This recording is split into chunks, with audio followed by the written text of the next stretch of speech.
Wait a minute. Hold on. Take it out of the thing. We'll hug you after the. There we go. We'll hug you after the thing. Okay. All right, guys. Welcome to our new series, Beers with Wade.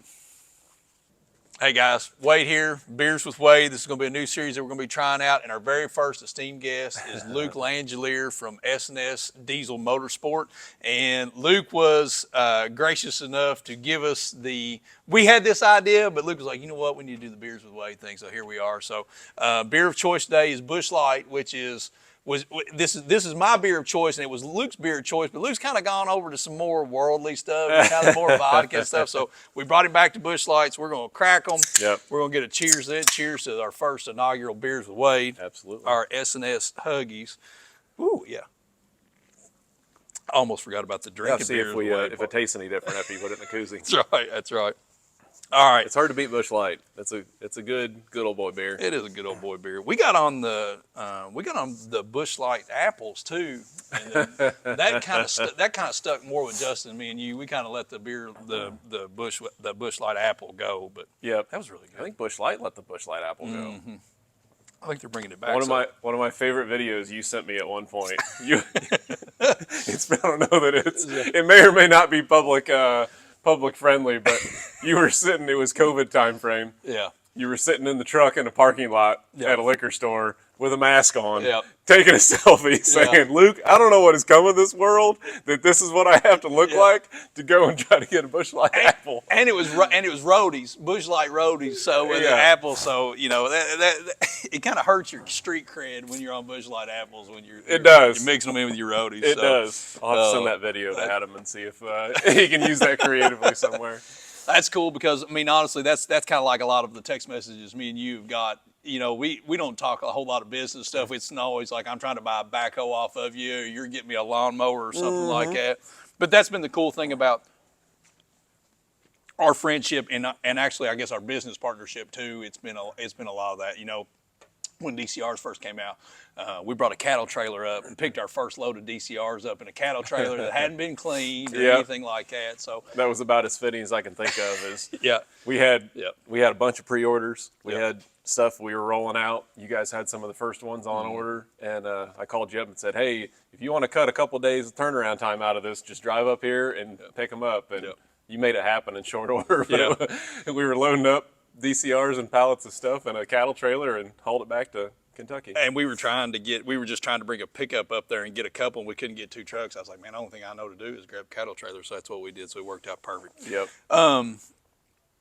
So I'm going to do this. So the question I always ask you is common rail or mechanical injection, and that comes from, so we're always talking about, you know, just hammering around about, hey man, we need to buy a backhoe or need to buy a bulldozer or something like that. And I'm always trying to get Luke. I'm like, come on, Luke, tell me, in your heart of hearts, you are secretly a mechanical injection guy. I know you are, but he's not. And that's what drives you guys. I mean, you guys are on, you know, the cutting edge of everything. I mean, everything that's big time horsepower. I mean, I know there's a lot of companies that are in the space with you all, but you guys are working to get to the forefront of that, or are at the forefront of that. I mean, it's just like drag racing right now, which is not my forte, so I'm going to let you talk on that. You guys got a car right now that's out there. Well, you got two cars. You got your son's car you're really excited about that you're working on. Then you got the Cadillac that you guys are working on that's crazy fast. Yep.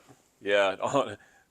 Full disclosure, I'm a little bit dual purpose, mechanical and common rail. Yes. I'll say common rail superior far and wide for most things. Yeah. But I own a lot of mechanical stuff too, so not trucks, not pickups, whatever else, but equipment-wise, you know, like it's probably an '07 Takeuchi TL150 skid steer. It's mechanical fuel. Yeah. And I end up getting it stuck in the woods all the time or in the pond or doing something dumb with it. And so it's probably best that it's mechanical because it's pretty hard to hurt. And that Deere 2355 and big batwing mower thing that's a mechanical part. Mostly it's because I'm too cheap to buy anything new enough to be common rail, or I don't actually need it bad enough to. I can't justify $100,000 whatever very well. Yeah. Although I'm trying to talk the wife into that. That's a good idea. Is to get a new JCB. Yeah. I want to get a JCB teleskid because I can have all kinds of fun with that. Oh shit, that's what I need, is a telehandler too. Yeah. For sure. Yeah, for sure. But yeah, the mechanical stuff's had its place. It was awesome. It's got us to where we are today, honestly. Like the diesel, platform is an awesome, reliable, fuel efficient platform, and if it wasn't for all the mechanical stuff for years, you know, it wouldn't have got to where it was. But we kind of needed to outgrow that into more advanced, more, you know, customer expectations and requirements kept getting tighter and tighter. Okay, well, 250 horses isn't enough anymore. They want to be able to tow more. They want it to be a little quicker, funner to drive. Yeah. People People actually started to not like the clattery, loud, you know, older style. Some people still do, you know, but kind of customer expectations started getting tighter and tighter, and regulatory expectations started getting tighter and tighter. So then that's what forced better control of the fuel system. Yeah. And that's what, you know, realistically, like the EPA and customer requirements is what forced all the electronic controls and all the some of the stuff that people complain about. Also is why this truck is awesome to drive and can tow anything that you want to tow, and it's nice and quiet when you want it to be, but it's rowdy when you want it to be, and it's the best of all worlds realistically. Those systems tend to be, you know, they're so high pressure that they're more sensitive, but they're really impressive. I mean, you're firing incredibly fast injection events at 30,000 psi of pressure, cold, hot, multiple fuel, you know, not multiple fuel types as far as that goes, but they're pretty stout. Yeah. So, you know, Common Rail comes out, and that was the wild thing, because it kind of gave us a 500 horsepower customer touch. You know what I mean? You have your first Common Rails, you have the first Duramaxes are out, and you know the first set of tuners, the PPE and the Van Eyck with the Van Eycken box stack was touching 500 horsepower, and it was just, it had that rowdy light duty diesel feel. You know, and the mechanical guys were able to get that horsepower too, taking so much more, much dirtier, and it was just a big crossover. It was harder to be streetable with the mechanical stuff, because you just had certain trade-offs, right? Yeah.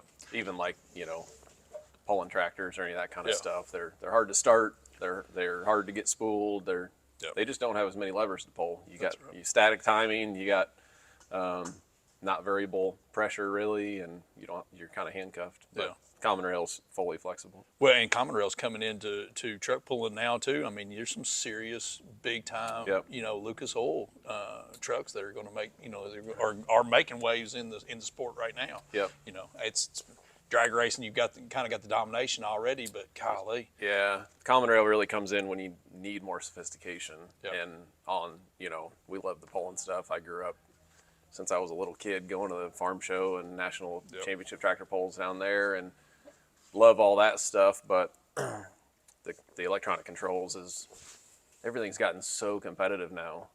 Whether it's truck or tractor or drag or anything, it's not just like hardly some good old boys going and doing it. You got to spend some serious money and time, because it's kept ratcheting up levels. So you need proper data loggers, and you need a lot of sensors, and to do it right, you got to get pretty serious with it. But the drag stuff, Common Rail for sure is dominating all of that, because you got to be able to control everything by the tenths of a second. You're doing all kinds of different power management and response times and all that. So there's really no comparison on the drag side, but it's wild. I remember I can distinctly remember the first truck we saw make 1,000 horsepower on a chassis dyno that was Common Rail, you know, light duty, and now it's just there's a lot. There's tens of thousands street driven 1,000 horsepower trucks out there right now. So, and it just takes guys a while to, once the OE releases something, it just takes a while for people to start playing with it and molesting it enough to figure out what it takes to make big power. And so the mechanical stuff was just always out there longer. Guys were used to working on it more. They knew more about it. It was more familiar, comfortable. Aftermarket companies had more time to make parts for them, and so it just kind of evolves over time. But that's why we're hoping to take the 6.7 Ford platform and stretch its legs a little bit, and that Camaro that Carter bought. What's that? Let's just talk about Carter's car.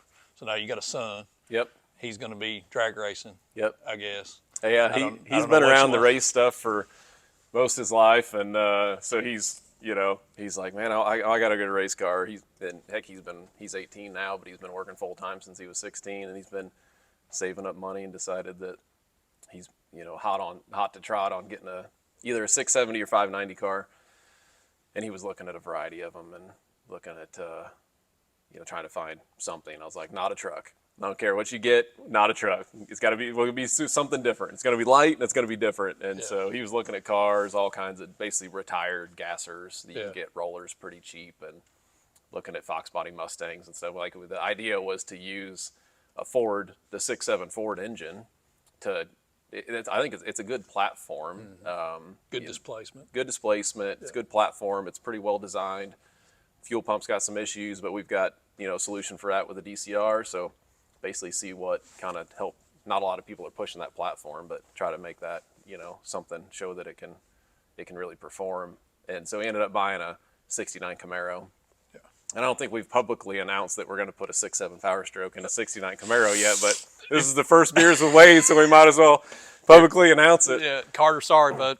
Yep. So Justin is hating the thought of having to promote a Ford engine in a 69 Camaro. Oh, shit. I just want to talk about the point that the boy wanted a truck, and you told him no on the truck, we're going to do a car. So we'll talk about that one off. He understands. He's been around this stuff a long time. He's seen all the truck guys breaking stuff all the time, breaking transmissions, having to make 1,500 horsepower instead of 900 horsepower to go the same speed. It's just, that's where things evolved, right? It used to be guys that just take their pickup, turn it up, go race it, and you get the addiction, and you're hooked, and you keep going and going, and they're gutting it, trying to get weight out of it. And we, it's his baby. He bought the car, he's doing whatever. I'm supportive but trying to steer him in the right direction too. So it's going to be a 6.7 Ford, assuming we can get it all to fit. We don't quite know yet. Engine just showed up this week.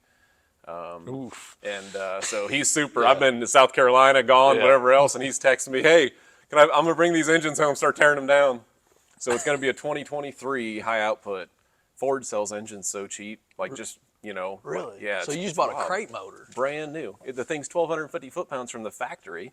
So I'm like, there's no reason to do anything different. Like we've got an old core engine, 300,000 mile, 2015 or something, and he was going to start with that, get it all stripped down, start rebuilding it and putting better parts in it. And hell, he'd have had more in trying to rebuild an old wore out engine than you can buy a brand new complete engine from Ford. So that's the game plan. So we ended up buying a few of them just in case. And we've got customers that are doing retro mod stuff too, where they'll take an old classic truck or car and bring it to us because they want us to do Motec, ECU, standalone stuff with it.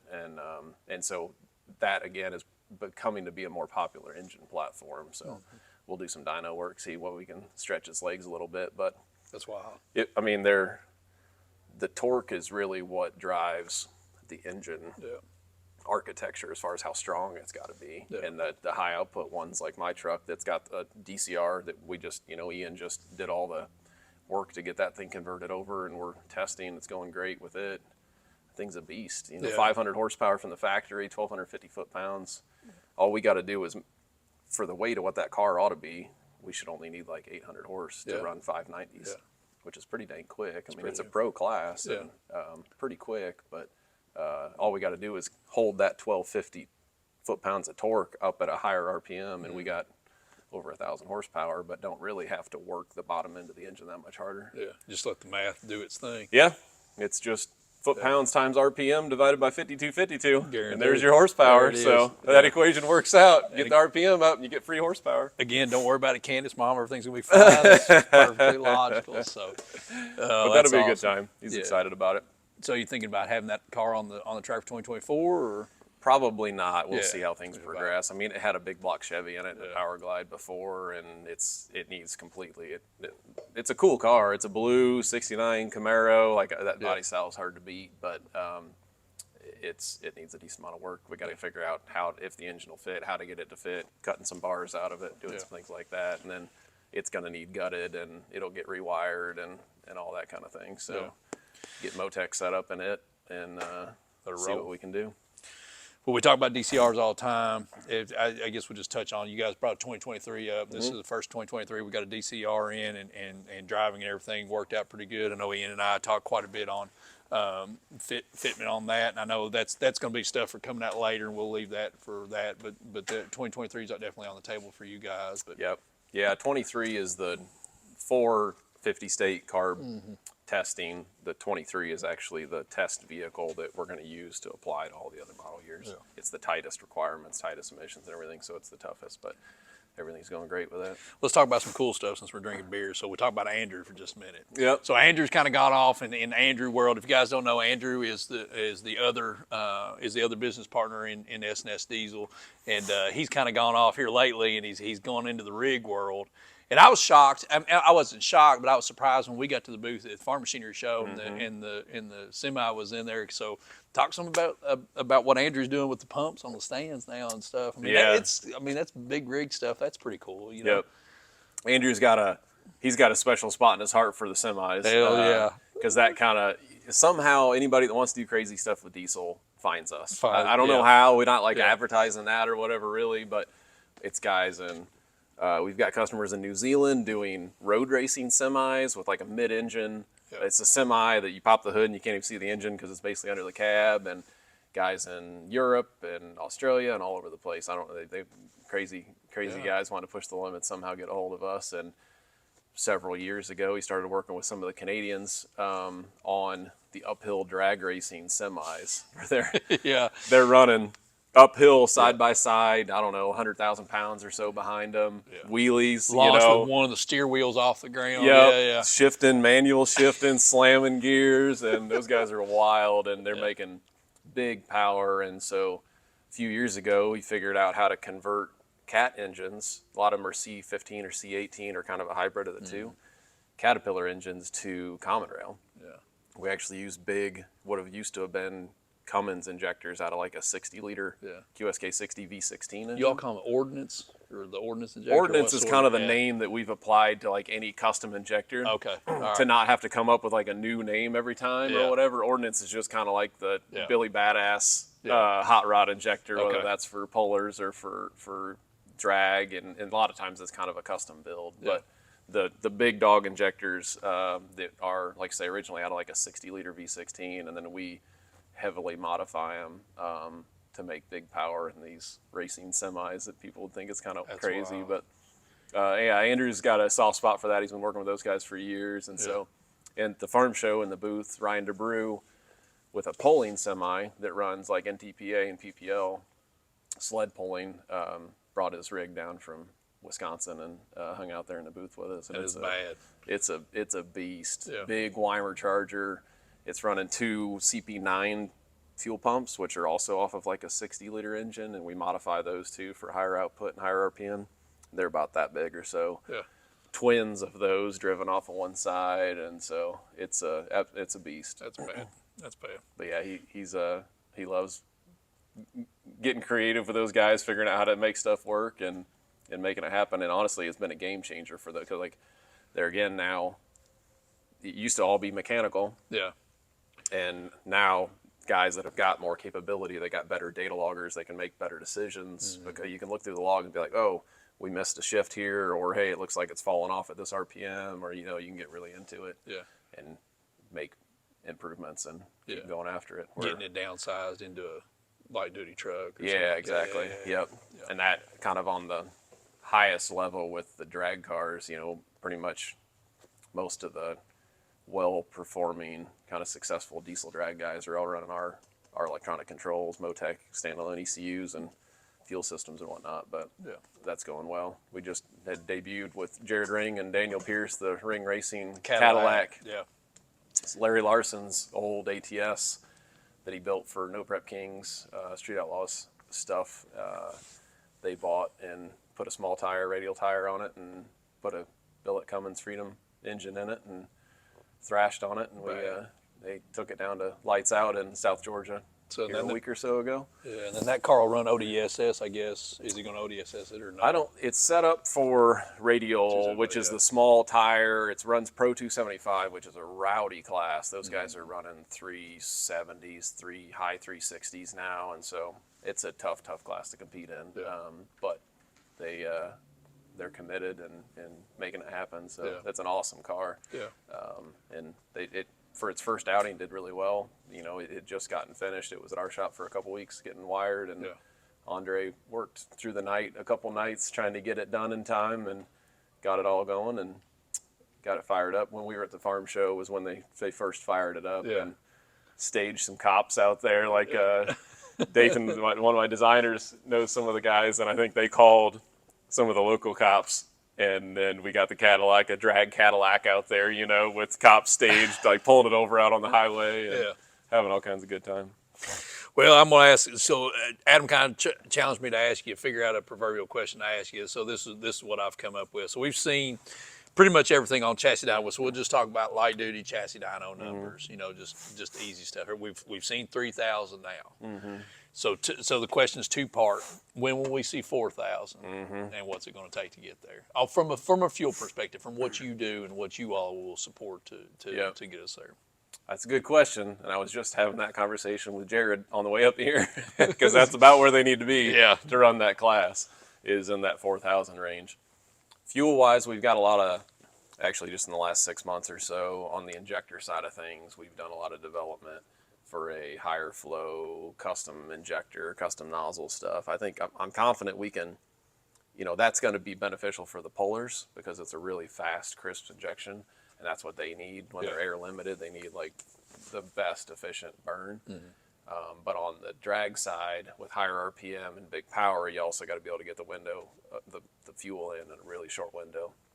That's what we've been doing a lot of development on, and has worked really well. So we've got some next gen stuff coming out this year that's going to help with that. I think that'll be enough fuel to get there. Maybe some continued improvements on that as we see the engines progress to 32, 36, 38. You know, it's gonna have to happen likely.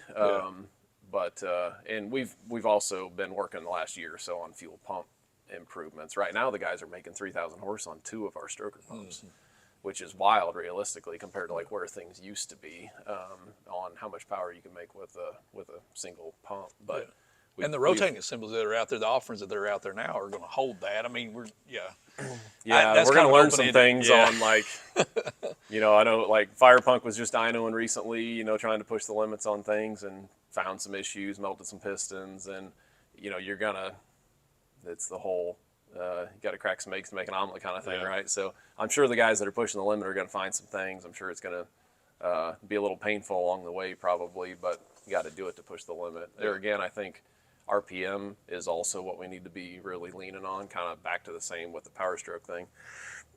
We got to figure out how to make cylinder heads flow. We got to figure out how to make the overall engines perform up at that RPM. Make sure we can get diesel fuel to physically burn that fast. I mean, you almost get into the limits of that. How fast can you actually ignite and burn diesel fuel when you're running that kind of RPM? So it's kind of out in no man's land, but we're in for it. So it's going to come into question of what exactly is diesel fuel now? Exactly. You stretch the limits of what the fuel is. For crying out loud, that's awesome, man. Yeah, it gets crazy. You think about those engines used to run 2,000 RPM, 2,500, something like that, right? But I think I know they're going to be leaning on Chase and Freedom and all those guys to be making it happen. But it's gonna take a little bit of everything to push into the next level. Turbo and all that, lots of nitrous. Those guys are using a ton of nitrous every pass, so that's about what it's going to take to happen. 4,000 horsepower, here we come, baby. This is awesome. Not quite as cool as old lawnmowers and stuff, though, right? That's exactly right. That's exactly right. It's funny as much as like we talk about all the fancy new stuff. Where we really kind of hit it off was on. I brought an old chainsaw I bought at an auction and an old lawnmower that I had for years to shine one year. I always wanted a power drive 21 John Deere. We were just texting, and I was like, "Man, you know anybody's got a power drive 21 John Deere?" And he brought me one at one of the shows, and that's right. And then me, like you, being a cheap ass, I bought a Kubota. Our day-to-day tractor at home on the farm is Kubota, and it's common rail.